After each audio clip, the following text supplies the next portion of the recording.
বর্তমান সরকার সিদ্ধান্ত গ্রহণ করেছে যে নারীদের শিক্ষা অনার্স পর্যন্ত ফ্রি করে দেওয়া হবে, সকল খরচ সরকার বহন করবে। প্রায় 1,20,00,000 বাচ্চা, এই বাচ্চাদেরকে আমরা স্কুল ড্রেসের সাথে আমরা স্কুল ব্যাগও পৌঁছে দিতে চাই। যেই ছাত্র জনতা 24-এর 5ই আগস্ট রাজপথে নেমে এসে স্বৈরাচারকে বিতাড়িত করেছিল, সেই জনগণকে সতর্ক থাকতে হবে। যেখানে হাজার হাজার মা বোনেরা আজকে দাঁড়িয়ে আছে, এই মা বোনদেরকে শিক্ষিত করার জন্য দেশনেত্রী খালেদা জিয়া যখন দেশ পরিচালনার দায়িত্বে ছিলেন, উনি একটি পদক্ষেপ গ্রহণ করেছিলেন, সেটি হচ্ছে নারীদের শিক্ষা ব্যবস্থা ক্লাস 12 পর্যন্ত, ইন্টারমিডিয়েট পর্যন্ত উনি ফ্রি করে দিয়েছিলেন নারীদের শিক্ষা ব্যবস্থা। এবং দেশের জনসংখ্যার যেহেতু অর্ধেক নারী, কাজে এই নারী সমাজকে যদি আমরা পেছনে রাখি, ফেলে রাখি পিছনে, তাহলে দেশকে সামনে এগিয়ে নিয়ে যাওয়া যাবে না।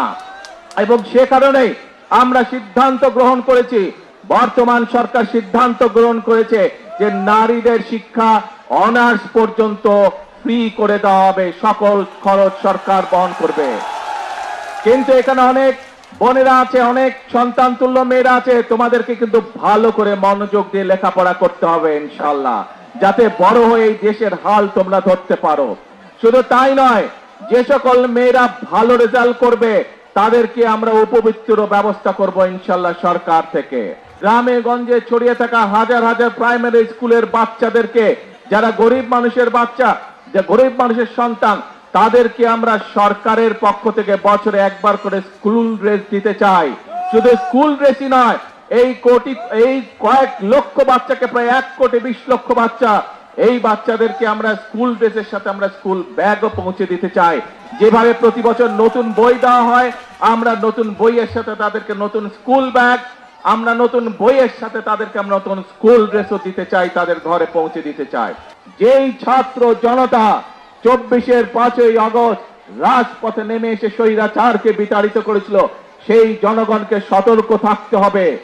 যারা এই দেশের মানুষের স্বার্থের বিরুদ্ধে কথা বলবে, যারা এই দেশের মানুষের জন্য নেওয়া বাস্তব পদক্ষেপগুলোতে বিশৃঙ্খলা তৈরি করবে, তাদের ব্যাপারে আমাদেরকে সতর্ক থাকতে হবে।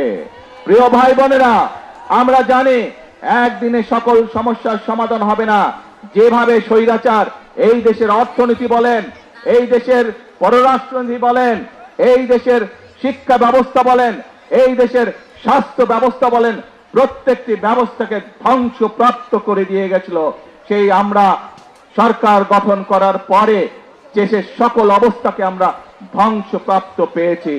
সেজন্যই প্রিয় ভাই বোনেরা, আমাদেরকে ধ্বংস থেকে গড়ে তুলতে হচ্ছে।